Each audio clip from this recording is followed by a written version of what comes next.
Hello. Hello, Commonwealth Club.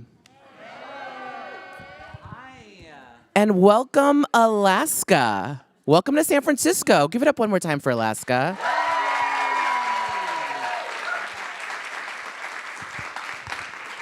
Hello. Hello. It's on. We can hear it. It's work. Yes. You look stunning as usual. Thank you. This is just how I wake up in the day She woke up like each this. morning. I mean, what I want to know is how do you look this good after being on Drag Race 10 years ago? Can you believe it? We're so vintage. How It's so wild. how have we survived this long? Oh, girl, because we're from the classic season. That's right. We're classic. I feel like at this point maybe we're even vintage. We're totally vintage. I love it. I just did a tour with Detox and Roxy, and it was like a Relaska Talks thing. Oh my and- gosh, I saw that actually. Yeah. It was really fun, but we were all like, wow, we're really old. We're really like out here doing this. It seems so not long ago because Drag Race is just like, I mean, for me, it's like the air and the water I breathe and like I'm in it all the time. So I'm like, it doesn't feel like 100 years ago, but it was. Right. Well, I mean along those lines, how do you keep it fresh? How do you not get bored? How do you keep going?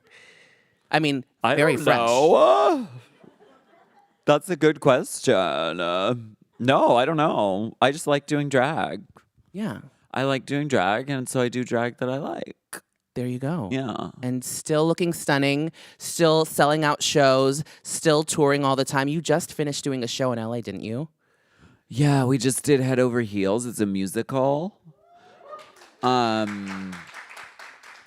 And yeah, it's really wild. It was really cool. Can you tell us a little bit about what it was about? Well, have any of you heard of Head Over Heels?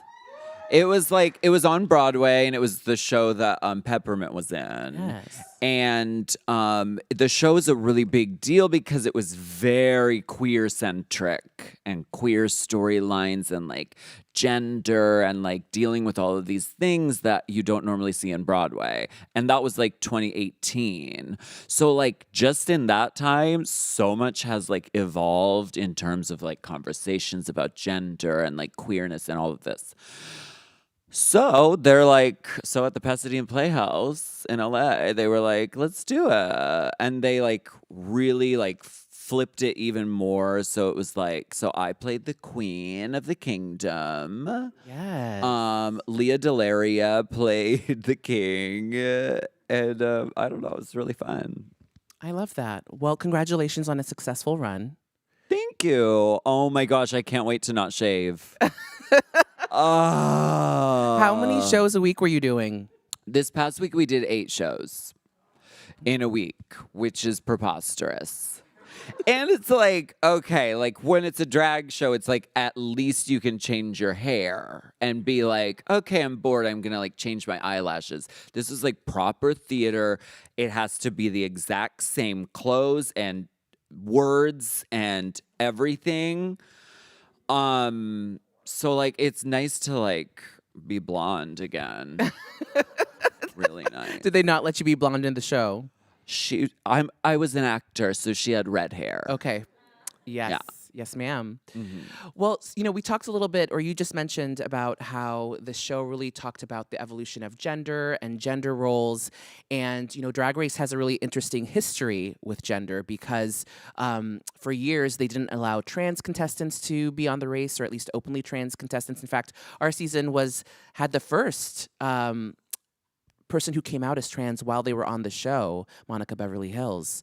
Yes. And now, speaking to the most recent season, we have not only trans people, but also a cisgender woman who's going to be appearing on the show, and then also a cis hetero man who's going to be on the show.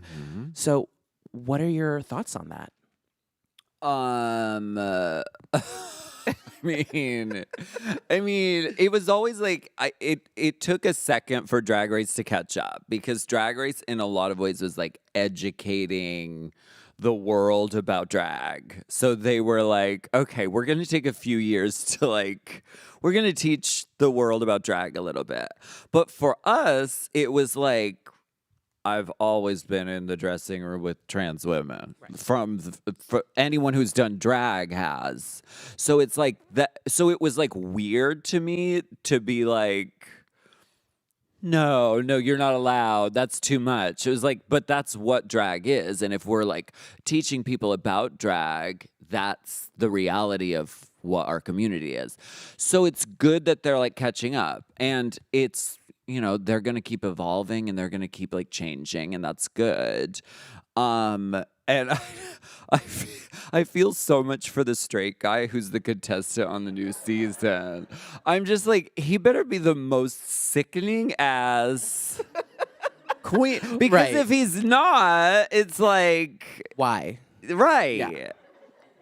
And I've always been like, drag is for everyone.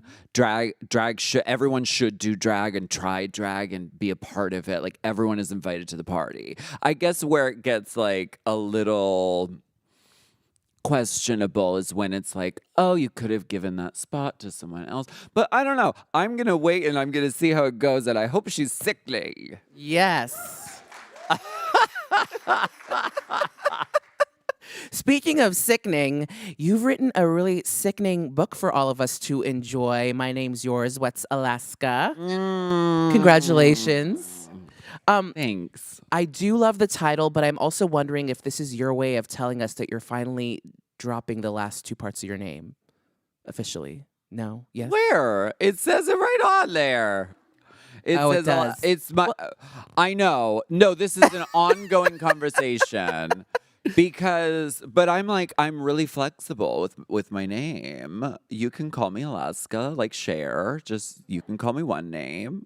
If you want to Google me, but not get in trouble, you can Google Alaska 5000. And if you just want to find me on iTunes, it's Alaska Thunderfuck. Or Alaska Thunderfuck 5000, Alaska Louise Thunderfuck 5000. So what you were saying is that I should get my prescriptions checked and look at the fine print. It does say Alaska Thunderfuck underneath the big Alaska question mark. Yes. Well, I got the chance to peruse the book, and for those of you who haven't seen it yet, it is beautiful. It's filled with lots of pictures and memorabilia from over the years, as well as a lot of really personal stories. So I wanted to ask you, what was your process like for actually writing this book? Did you, do it over a few years, or did you knock it out at some writer's retreat, or what was that like? Writing is hard. Are there any writers in the building today? Writing is fucking hard. So God bless you. I was like, I love writing. I could have just done a book that was like a bunch of pictures and like 2 words on each page, like put hi on one page, put anus on another page, and fill it with pictures. But I was like, no, I'm a writer. I want to write a book. Ugh. So we did that process. Of, it took like, I don't know, a couple years. We talked to everybody who I talk about in the book, because my memory is full of holes. So we talked to everybody and like sort of like put together the story as to what actually happened. And it was like a really long therapy session. And then it's a therapy session you have to go back and proofread and make sure the commas are in the right place. So it's very, very hard. I have so much respect for writers. But it's really pretty, and I'm happy with how it turned out. Well, me too. And I'm wondering if you can tell us about where all these pictures came from. Well, the majority of them came from my dear friend Caldwell. Shout out to Caldwell. Are we online? Are we on the internet? Are we streaming live on the internet? No, shout out to my dear friend Caldwell, who was basically following us all around in Pittsburgh. Like, was at every single drag show. Caldwell was the first non-binary they person I ever knew, and this was a long time ago. So Caldwell was really modern. A transcender. Yes, exactly. And just really captured the taste and the feeling of being there, and was part of our family. So that's where all the pictures come from. And then there's a bunch of pictures by Magnus Hastings, who's an amazing. He did the one on the cover, and yeah, pictures are pretty. They're very pretty. But there's also a lot of meat to your book, and I was wondering what was your favorite part about writing it? Is there a favorite chapter that you have, or a favorite portion of the book? I like the stuff that because I feel like a lot of people know about post Drag Race, like things that happen in the world of drag, and there's this when I first started drag was right before Drag Race existed.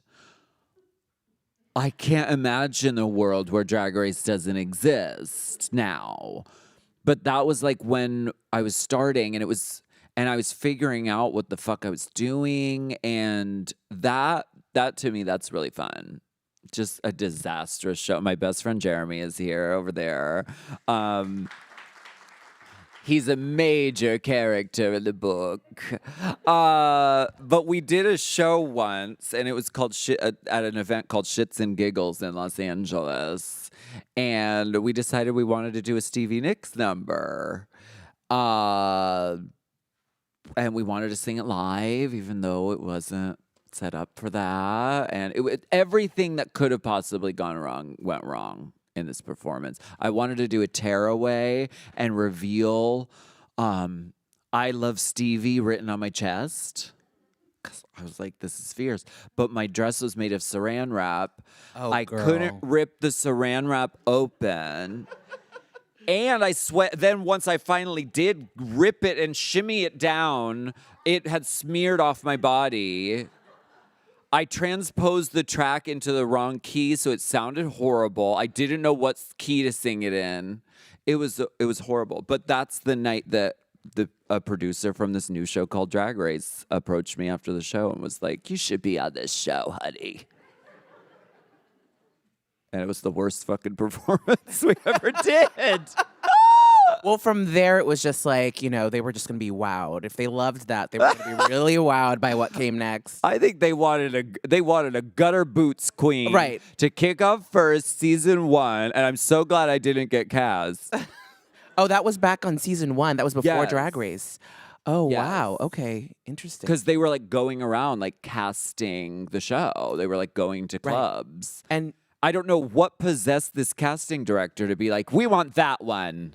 It was a little gutter. It was horrible. and then it took you kind of 5 years before you finally did get on the show, Yes. and then you kind of stole the show. I mean, Yeah. Well. Yeah. It was. you fun. worked it out. So what happened in between that season 1 and season 5? Do you think? Oh my god. I don't. I just kept doing drag because I was very it getting rejected over and over and over again is great. Because it makes you be like, okay, what is fucked up about me? What is horrible about what my drag that I'm doing? And how can I be better at it? Yeah. So it forced me to that's when I discovered what nails are. Right. Which I'm wearing under these gloves, I swear. I'm wearing long, luxurious nails. I discovered what a lace front was. They didn't really even have those back in the day. Not really. Right. It was very on the cusp of that even existing. Yeah. And I was like, a lace, huh? Right. What is lace? Yeah. So it was so it forced me to keep going and keep trying. And so I did I did so many audition tapes for them. I did some where I was trying to be the perfect thing that I thought they wanted. I was doing ones where I was like, well, fuck you. I don't care if I get on your stupid show. And then somewhere in the middle, I finally got on. Yeah. Yeah. Well, it sounds like there were a lot of trials and tribulations there. I know that you go into some of that in the book. What was the hardest part for you to write in this book? Oh my gosh. Definitely like, I mean, Sharon and I had a really like tumultuous time in our lives. And that was really hard. We're like past it now, but it was really hard. And like breaking up with somebody is hard enough. But it was also like we had just both been on Drag Race and she had won and I was in the final three and it was a big everyone had their own ideas about what that was. And then when that was no more because we were going down our own fucking paths of drugs and getting wasted and uh, um having affairs on one another. It was really hard, and it was public. So People Magazine did the thing where they do the rip down the center of the picture. Oh my God, we were like celebrity breakup. We were like Brangelina. That was really hard. And like going back into that place where, she and I were like getting into physical fights while Lady Gaga was playing on the record player. That's that's rough. Yeah. How are things between you two now? We're good. She always says it. She says, I didn't lose a boyfriend. I gained a best friend. Oh, I know. It's sweet. It's a good soundbite. She's good at sound bites. She is good at soundbites. She knows what she's doing. Well, I guess another thing to ask here is there's definitely lots of little juicy tidbits in your book. You've talked about some of them, but is there anything that's really juicy or scandalous that you can tell us about without giving away the whole story so people read your book? I don't know. I should know. I don't know. What is in here? I have no idea. I just got off a plane a little bit ago and I'm like brain dead. Burning Man, that was fun. I went to Burning Man and did ecstasy in the desert. I mean there's a lot of stuff that you wouldn't know about. That's really fun. Chi Chi LaRue. I talk about that fucking show all the time. It's the first drag show I ever did. And it was like a contest and I won. I won't tell you the story. You can read it here in the book. Well, perfect. You did mention drugs, and you do talk about, substance use in the book, and then also sort of your journey with, staying away from that and sobriety and what that looks like for you. I think that's a really important conversation, especially as drag queens, especially as people in the scene and entertainers. You're totally surrounded by a host of things that can be really fun, but can sometimes also be a little dangerous or, derail you or distract you from what your goals are, what you're trying to do. Yeah. So what, I guess, where are you with that now? And what can you tell people to sort of help folks in that similar situation or people who are struggling to get through it? Right. I mean, for me, it was like I never knew what drag was without getting wasted. I never knew what that was because it just went hand in hand. And so when Sharon and I broke up, we weren't just boyfriends, we were like drinking buddies. And so it was sort of like I was getting sick all the time and like getting throat infections and I was like I have to like so I took a break from drinking and then I was like, "Oh, this feels sickening." I'm just gonna keep doing this. And I did, and I quit for like, I don't know, 2.5 years or something like that. But it was a time when I got to discover what drag was like, what being on stage and performing in drag and not, being blurry about it, being actually there. And it was really, really transformative and like it changed my life. So, I mean, I'm not going around, I'm telling people, don't drink. Like I literally am selling vodka with my name on it. So drinking is fine, but it's also like if I want to let young people know, like whatever they're pursuing, whether it's music or writing or whatever, try it out without anything else and see what it's like. Maybe you'll hate it. Maybe you'll like it. At least try it out. I love that. Give it a try. Yeah. If it's not for you, it's not for you. And if Yeah. it is, it could change your life. Yeah. Love that. Well, I know that we've talked a lot about this book, but you're doing so many things right now. And you've released already, I think, 3 studio albums. And you're now getting ready to release a 4th, I've heard. Can Yeah. you tell us a little bit about your new album? Yeah, sure. It's called Red for Filth. Because it's my 4th album, my 4th solo album. And it's very influenced by like when, like my first tape. My first tape I ever got was Ace of Base. And so it's all very based in like that time period, and all the music is very referencing like Ace of Base and like Backstreet Boys and like that vibe and that feeling. And I really like the music. It's really fun, and I don't know, it's really good. And we're going on tour next year, and we're gonna be coming here to San Francisco. Yeah. Like, and I say next year, like it's far away. It's literally like a month away. Yeah. Buy tickets. Are tickets available now? Yes. Okay, see. What can folks expect from this show? That's such a good question. And I usually say it's a surprise, because that's what I say when I don't know yet. But no, we kind of know. I wanted to like tell a story. I wanted to like, we're gonna do all the new music. It's gonna be like a concert, but we want to tell a story while we're doing it. So it's like the story of a young singer songwriter named Alaska, and she's from outer space. And then she gets crash landed on a desolate wasteland planet known as Earth.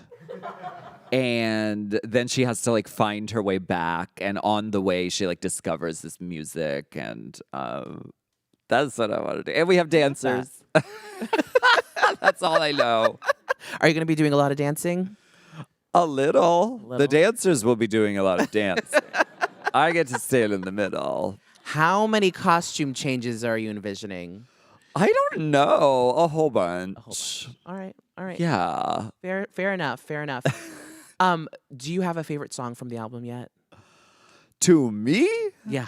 For me? Uh-huh.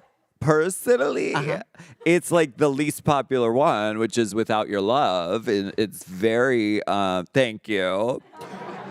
It's like a B-side, because we've been like releasing them slowly, and sometimes they're like, it's like a single with 2 songs on it. So we release like a bonus track. It's a bonus track. It's a B-side, but it's like, I really love it. I just love the sound of it.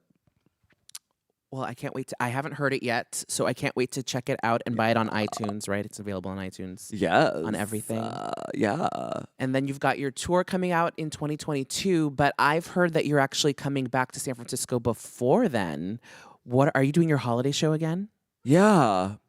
Yes. Jeremy and I are doing a show at Oasis on the 22nd of this, so like in a week. And it's going to be like, it's not a holiday show, it's a winter solstice cabaret.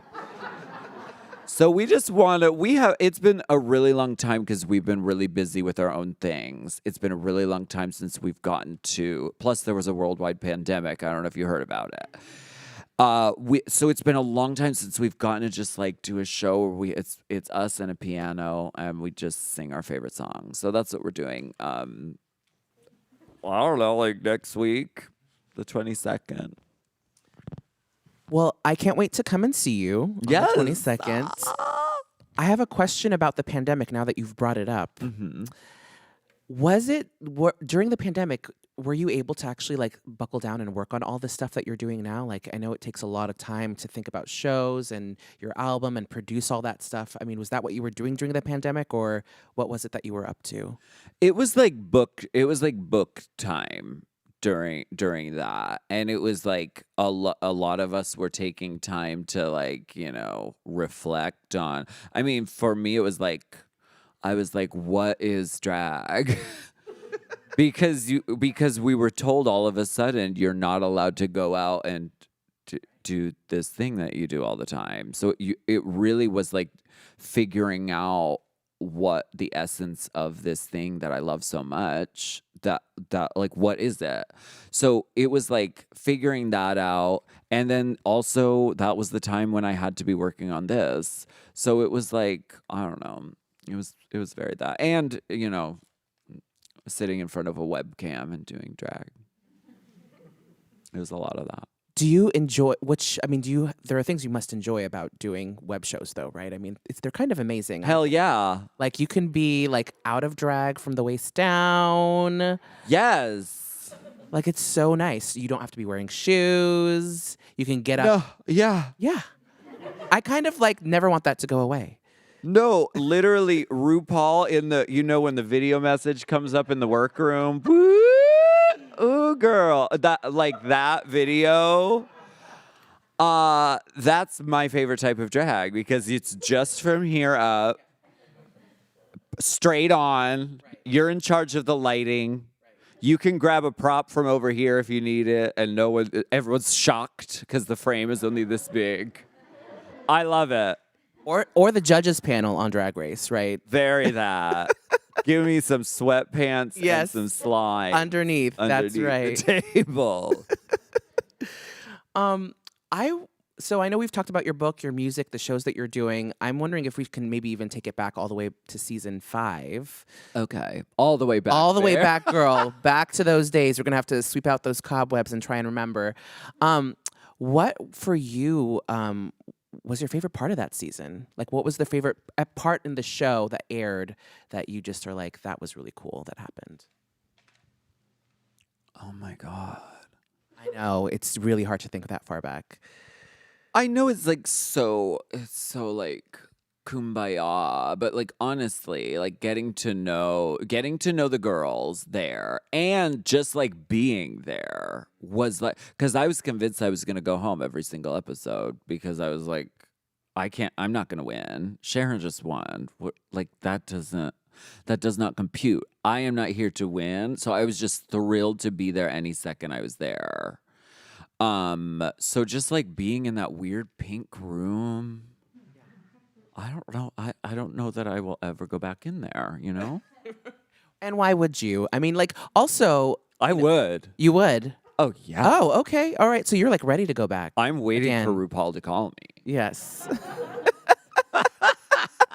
I mean, you could just start your whole new your own spin-off on the, and have your own show. You know what I really want to do is like just build a replica of the Drag Race workroom. Okay. What would you do with that? I'm not sure that because the possibilities are endless. I feel like it would be a little anxiety inducing for me. Right? But maybe in a good way. Maybe like, like you would go in there and just like have a revelation, or like it would be like going to therapy, or like, yeah. You know what I mean? It's weird. And make the air conditioning really cold. Again. Yeah. Oh Yeah. God, that was hell. That was really hell. But good for when you're in drag. Good for when you're in drag. Are you? So I know that you talk about this in the book a little bit, but you were in the top 3, and then I think a lot of people thought that you were going to win, and then you had your moment where you did not win, and that was really hard. Do you think that you see yourself ever going through that kind of thing again, where you compete on a show and, God, I hope not. No, it's dreadful. Yeah, it's No, and anyone out there who's thinking of auditioning for Drag Race or anything, my only advice is don't win. It's horrible. No, losing is so much better. well, because then you also get to go on All Stars. There's that. There's also the like always having the possibility of what could have. Winning is like, oh yeah, you did it. Oh yeah, Yeah, fuck you. You didn't deserve it. yeah. But yeah, don't win Drag Race. It's horrible. Well, is there any other advice besides don't win Drag Race that you would give to drag queens who are out there today? I always say Lady Bunny's advice, which is retire.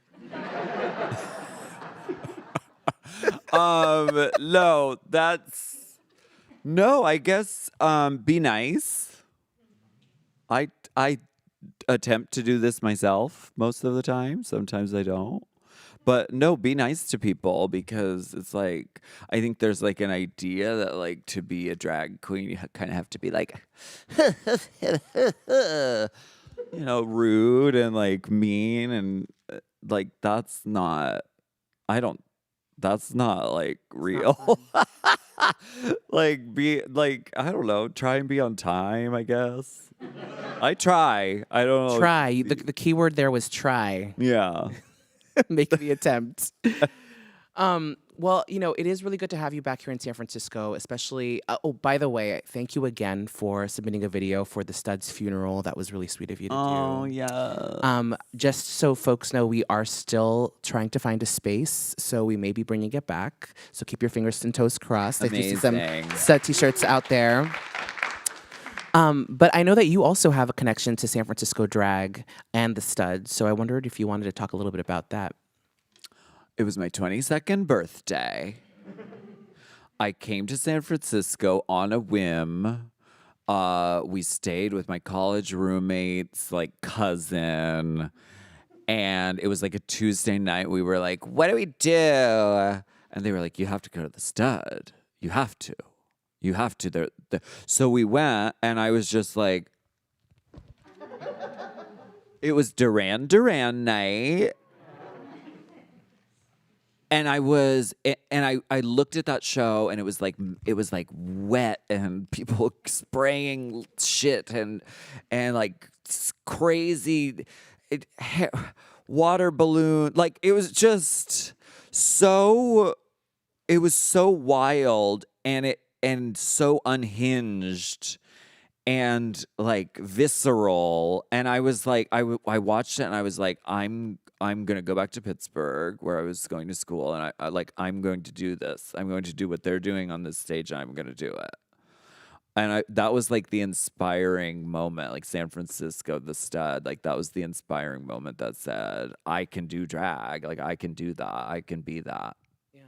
That's so funny. I had a very similar moment at the Stud where I saw a drag queen who was out there and she was just really fierce and just singing live, which I hadn't seen very much of ever before. Right. And I was like, oh, that is what I want to do. Yes. So, yeah, definitely. Lots of folks, I think, inspired by the Stud stage. And, hopefully we will see the lights go on again soon. Hallelujah. Hallelujah. I have a piece of the floor. You do? They sent it to Yeah. you? Oh, I'm so glad. Yeah. I do too. My partner's like, what do you want to do with this? I'm like, we're going to hold on. We're going to find some place to put it, someplace sacred.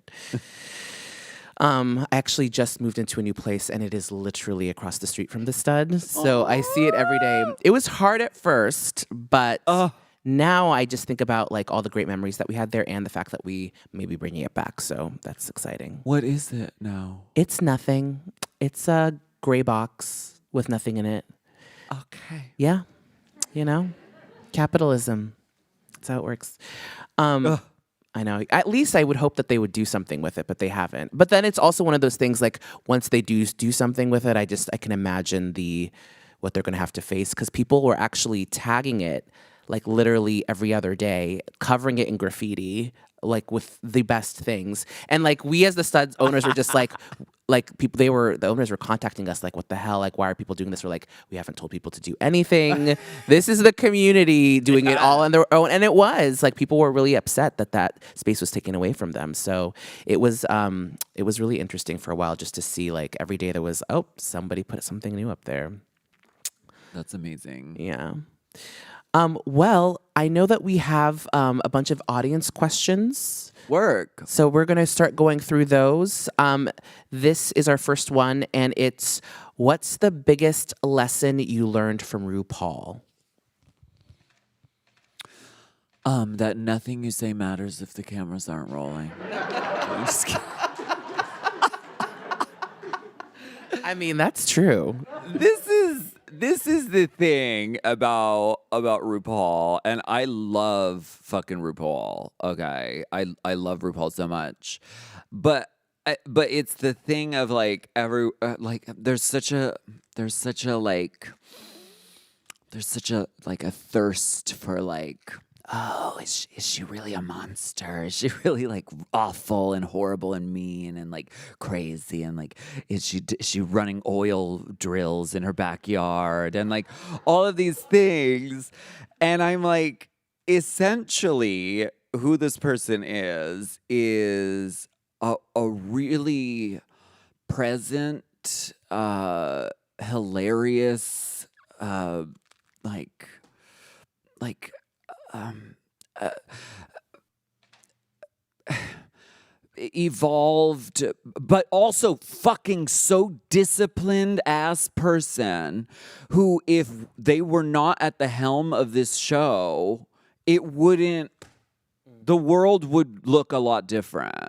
So like, essentially, I don't know, RuPaul's fucking awesome, and he can drill an oil drill in my backyard if he wants. Well, I mean, I definitely agree that RuPaul has changed the world, and I think for the better in a lot of ways. So yes. Thank you, RuPaul.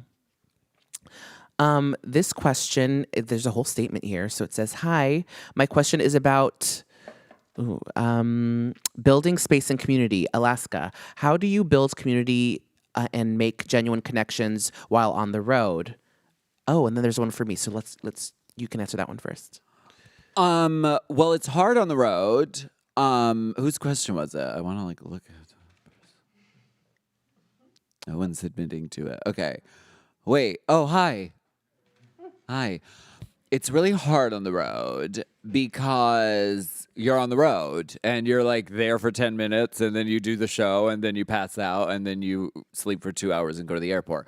But I love getting to a dressing room that's full of drag queens because you can be so exhausted and you don't know where you are, what time zone it is. But as soon as you're in that dressing room, it's like you're among your family at all of a sudden and your friends. And so like, I don't know. I try to connect with the girls. I'm horrible at remembering names, so it takes me years to remember names, but sometimes I do.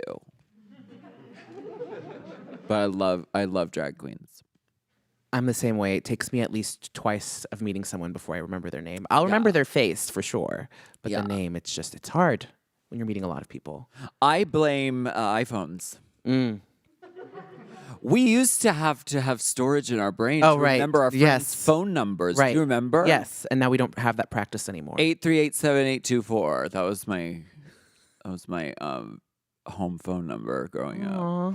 But now I don't know. I don't know anyone's phone number. Right. Or name. I mean, looking like that, you don't need to know it very much, honey. Just kidding. All right. So the question for me is, honey, do you ever find you have really cute writing, by the way. Do you ever find new spaces for Black queer people in the Bay after being such a staple here in the Bay with the Transcultural District? That's a really great question. I think that there are, one thing that I think is really important is to also have like spaces that are, either owned and or like predominantly operated by people of color in order for them to really like feel not just safe, but actually to build spaces that people of color want to go to. And we don't have enough of that in the Bay Area, and specifically in San Francisco for Black people. Like, I just think that we need to do better and we need to have more of that. But I will say that there are, specifically for Black people, one place that I have been really consistently surprised with and feel really good about, and this is for queer Black people, is the Powerhouse, which may be surprising to people. But a lot of folks who I think, made the Stud their home for many, many years ended up sort of migrating over to the Powerhouse, and it has become so much more inclusive. And I think, it has to do with, a lot of people like Juanita Moore and Glamour Moore and other folks really investing in that space, creating shows there, putting drag in there when it used to be like a leather bar where people would have sex in the back room. And now it's like just a really welcoming place for people that are, yes, gay men, but also trans people and even, cis women will come in there and I think feel much more comfortable and safe, and queer women. And I was in there the other day, and I, was just sitting. It was just a regular day at the bar. I was just like, oh, I'm just gonna stop by because it's around the corner from my house. And I literally watched, I'm like, oh, there's already.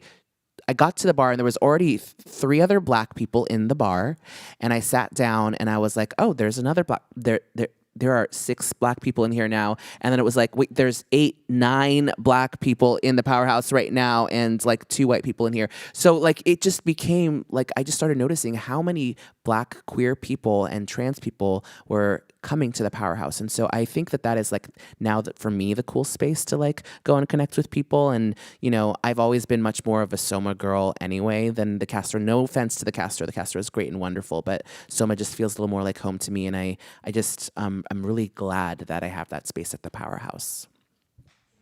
Love that. Have you been to the powerhouse? Once or twice. It's good. I actually used to take all my cis women friends with their new boyfriends there. It's like a litmus test for me. Like, right? Mm-hmm. Yes. It's good. So here's the next question. You passed the powerhouse test. You're in. It's real. I love it. So who is still on your dream list of guest judges? What on? I guess on Drag Race. On Drag Race? Cher. Ooh. She's got to do it. She has to. Has Kylie Minogue done it yet? I don't know. Someone said yes. She has. Has Danny Minogue done it yet? Because, that would be a little easier, right? Right. I think Cher would be fucking awesome. And it's just a matter of time. Yeah. I mean, has Dolly Parton done it? No. That'd be iconic. I mean, it's at such a, A level. apex right now Yeah. that it's like, I don't know why they wouldn't. And it's usually just like timing and. Yeah. I don't know. I mean, there's so many incredible, inspirational people who have, I think really set the stage for drag in many ways. Whether it be cis women or other drag queens who I think could definitely be. I would love to see Sister Roma as a guest judge on Drag Race. Yes. That'd be amazing. Okay, here's our last question. Unless there are more that are coming. Great. What's one piece of it? Oh, we already did this one. What's one more piece of advice for young or aspiring drag queens? Well, okay. YouTube and Amazon exist. And YouTube is a great tool for learning how to do makeup and do hair and do all of these things and like do drag. It's a tool that I didn't have when I was learning how to do drag. I would look at MySpace and I would look at pictures of like Heclina and Peaches Christ and like try to do that. Wow. They were my makeup inspiration.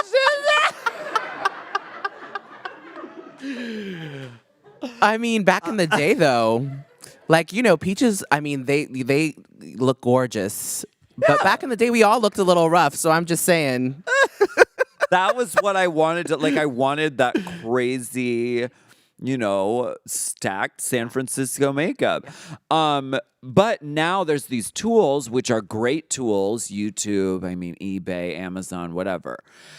The problem with that is that everyone starts to look the same in drag, and like everyone has the same the same clothes, and they're painting the same method of makeup, and so it's weird because all the drag queens look the same. So like, learn how to do drag using these tools, but figure out what you like about it, and throw out the stuff you hate, and figure out what makes you different.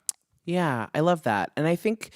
I think you raised a really interesting point, which is something that I love to talk about, which also makes me feel a little bit old, which is how drag used to be before Drag Race. Because I think there's a part of it that's like, yes, YouTube has definitely helped homogenize what makeup looks like. But also, I think Drag Race has also set a standard for what drag is and looks like. And it didn't used to be that way. Drag, I feel like used to be very regional. Like Yeah. drag in San Francisco was different from drag in New York, was different from drag in LA, which was different from drag in the South. Like in Chicago, it like you could see it in the way that people painted, in the types of numbers that they did.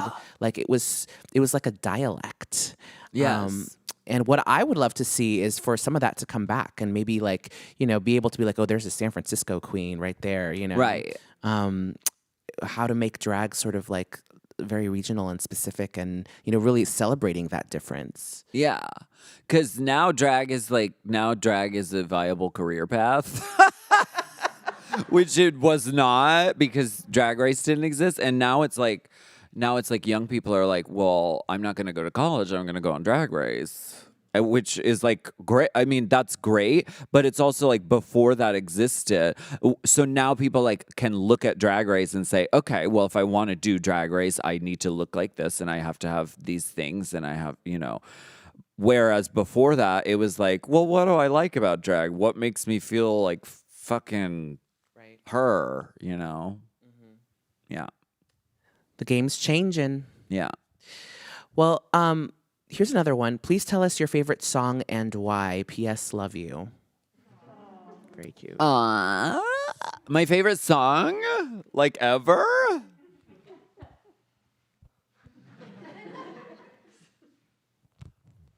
It's so hard. Wait. Oh, shit. I wish I had my Spotify #1 played song that would tell me. Oh, your favorite song ever. I think it was New Attitude by Patti LaBelle, actually.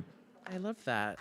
So, I mean, that isn't what I would immediately think of, but I guess I listen to that fucking song a lot. So, that's a really good one.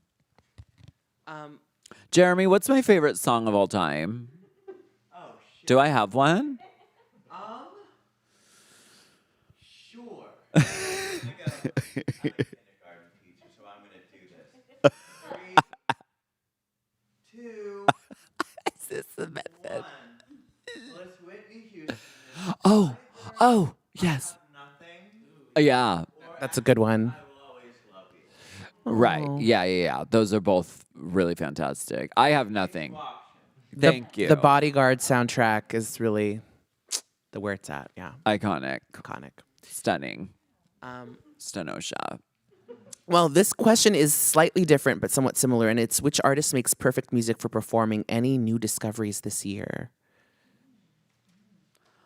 I don't. Would I just watched a documentary about Alanis Morissette? Oh. I did. Not too long ago, we did a show where I did all the Golden Girls and I dressed up like each one of them.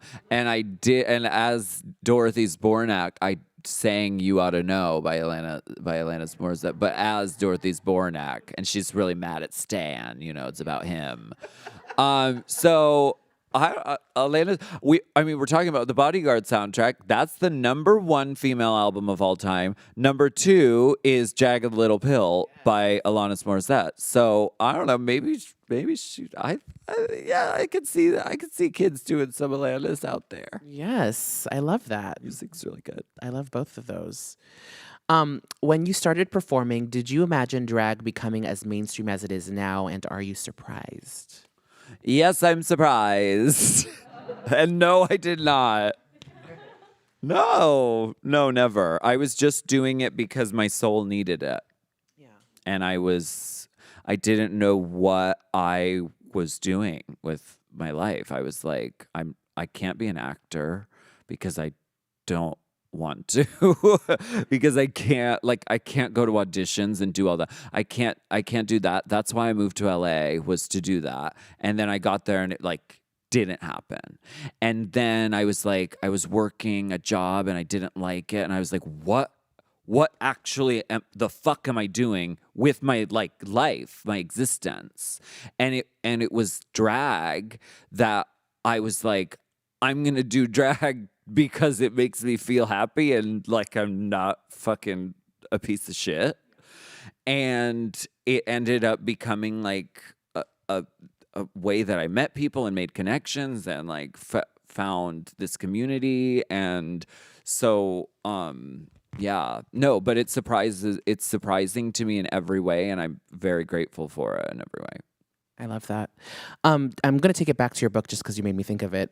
You in your book you write about performing in drag, and I believe it was at one of Heclina's shows down in LA, and your mom came and she brought your stepdad, I think, to the show. He didn't pass the powerhouse test.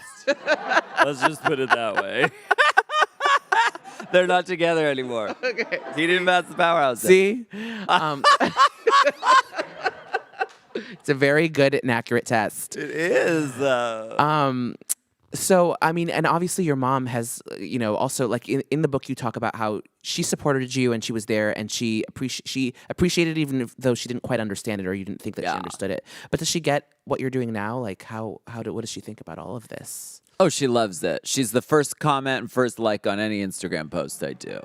She's amazing. She's so supportive. But yeah, before Drag Race, she was like, "What the fuck are you doing? Like, what are you doing?" She was worried for me. She didn't know what drag was. She didn't know that was a thing. And so she was scared for me. She was worried for me. But like that's another thing Drag Race does is it teaches, parents like your kids are actually like doing something. I mean, yes, they're like probably running around and doing drugs and doing things you don't want your kids to do. But They'd but be doing there's- that anyway. right. There's also a community and there's an art to it and like Drag Race helps to like definitely helped educate my mom and my parents about it. I love that.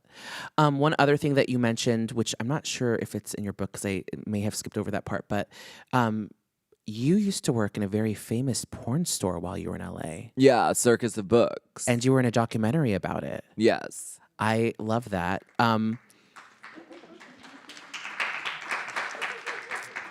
Can you tell us a little bit about that experience, what that was like?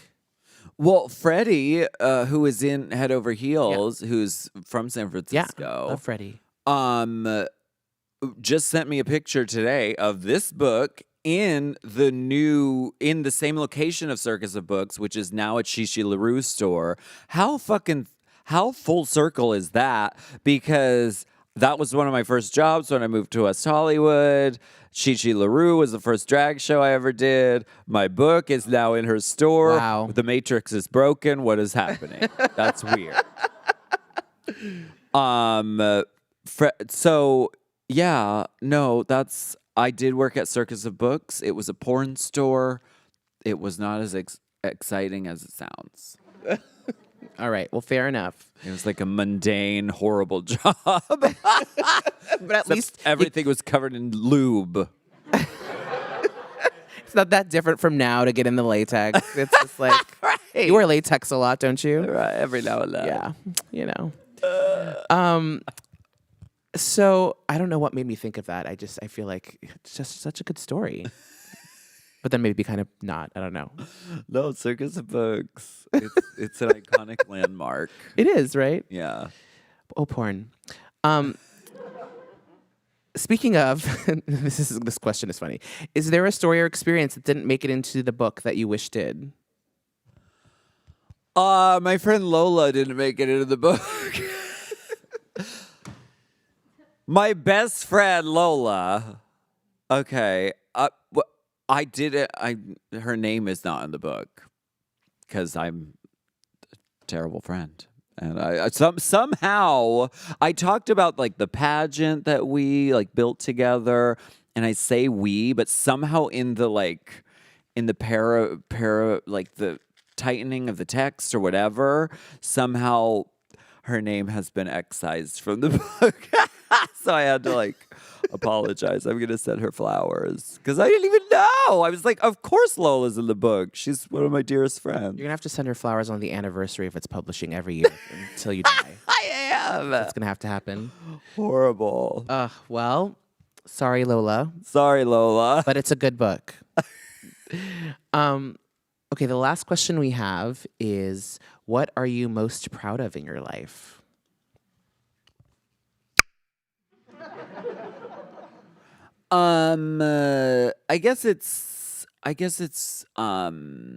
It's really nice to it's nice to know that the things that, and when, 10-year anniversary of season 5, but to know that there are young people out there who are looking to us and being inspired by what we've done or what we are doing, and that is like, that makes me want to keep going, makes me want to be better, and that is like really, that's astounding. So yeah, that's pretty special. Well, thank you. And thank you for being such an inspiration to so many people. I mean, you are well loved all over the world, which is reflected in your millions of followers on Instagram and Twitter and Facebook. But also, I just want you to know that I think you're absolutely incredible and such a lovely human being. And I'm so proud of you. So thank you. Honey Mug. And make sure to check out her book, My Name's Yours, What's Alaska? Available now. Thank you. Thank you. Thank you for coming.